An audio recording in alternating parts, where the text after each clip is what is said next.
काढून टाकायला पाहिजे. म्हणजे साफसूफ म्हणजे साफसूफ केल्यानंतर ते कोरडं होते. आणि हो सफा करते, पण काही काही बकऱ्या सुरुवातीला पकडत नाही. आता नवीन ते नवाड जी शेळी आहे ती पकडत नाही, तर त्याला आपण साफ करून तिला जवळपास 7-8 दिवस आपल्याला काळजी घ्यायला. तर पिल्ला जे शेळीने नाही पकडलं तर ते पिल्लू पीत नाही, ते कमकुवत होते. सुरुवातीचं उलटलं फिडिंग जे आहे, उलटलं फिडिंग फार महत्वाची असते. सुरुवातीचं दूध जे म्हणतो चीक पहिल्या 2 दिवसामध्ये असते, ते फार महत्त्वाचं असते. कारण त्याच्यामध्ये जास्तीत जास्त अँटीबॉडीज असतात, म्हणजे रोगप्रतिकार शक्ती निर्माण करण्यासाठी त्या चिकामध्ये हे जीवनसत्व असतात. त्यासाठी सुरुवातीचं जे चीक जे आहे ते पिल्लांना पाजणं महत्त्वाचं आहे. पिल्लाला पाजणं म्हणजे जास्तीत जास्त मोठी जर शेळी असली तर जास्तीत जास्त काय तर त्याचा थंडाच लागते. वजनाच्या 10% त्याला आपल्याला ते दूध पाजलं पाहिजे.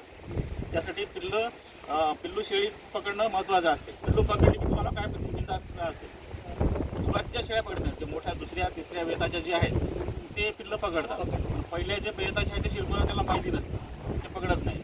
तर 2 दिवस त्याला 2-4 दिवस तरी पिल्लं पकडेपर्यंत त्याला वेगळ्या कंपार्टमेंटमध्ये घेऊन त्यासोबतच ठेवायचं, बाहेर न सोडता चारा जागावर जरी केलं तर एक बार त्याला माया लागली की ते परत आपण पाजते.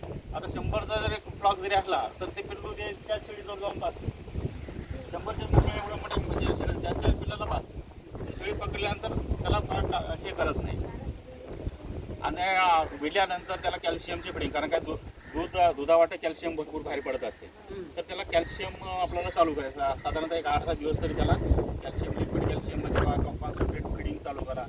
साधारणतः शेळ्यांमध्ये 250 ते 300 ग्रॅम एक कॉन्सन्ट्रेट फिडिंग म्हणजे पशुखाद्य, पौष्टिक खाद्य जे आहे ना ते आवश्यक असते. ते कॉन्सन्ट्रेट फिडिंग जनलेल्या शेळ्यांना, आपल्या गाभण शेळ्यांना हे आवश्यक, म्हणजे डेलीचं कॉन्सन्ट्रेट फिडिंग द्यायला पाहिजे.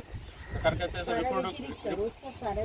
चाऱ्या व्यतिरिक्त कॉन्सन्ट्रेट फिडिंग दिल्यानंतर काय अतिरिक्त पोषणासाठी त्याला जो लागतो फळ तो आवश्यकच असतो कॉन्सन्ट्रेट फिडिंगमध्ये. त्यात म्हणजे mineral mixture, calcium, magnesium, phosphorus या जे गोष्टी असतात ते मिनरल मिक्सचरमधून आपण त्याला द्यायला पाहिजे.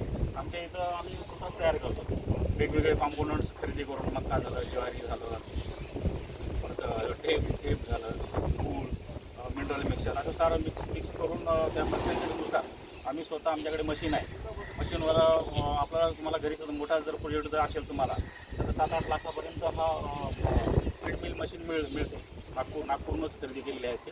त्यात कॉम्पोनंट आपण बाजारमधून जरी खरेदी केल्या तरी तुम्हाला ते रोजच्या रोज तुम्हाला बाजारमधून घ्यायचं. बाजारमध्ये आपलं शाश्वत बी नसते, त्यात प्रोटीन पर्सेंटेज किती आहे काय आहे म्हणजे कशा पद्धतीचं मिळते ते शाश्वत नसते. आपण जे स्वतः बनवलेले फीड त्यात म्हणजे गॅरंटीचं असते.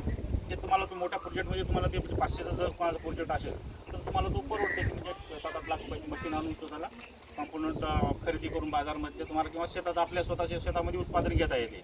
सर्वच आपल्या फीडमध्ये चालतात. ज्वारी चालते, मक्का चालते, गहू चालते, सोयाबीन चालते, हरभरा चालते. वेगवेगळे कॉम्पोनंट ह्या प्रमाणानुसार आपल्याला त्यात फीड करून आपल्याला कॉन्सन्ट्रेट फिडिंग द्यावं लागते. तर हे झालं आपलं हे चारा झालं.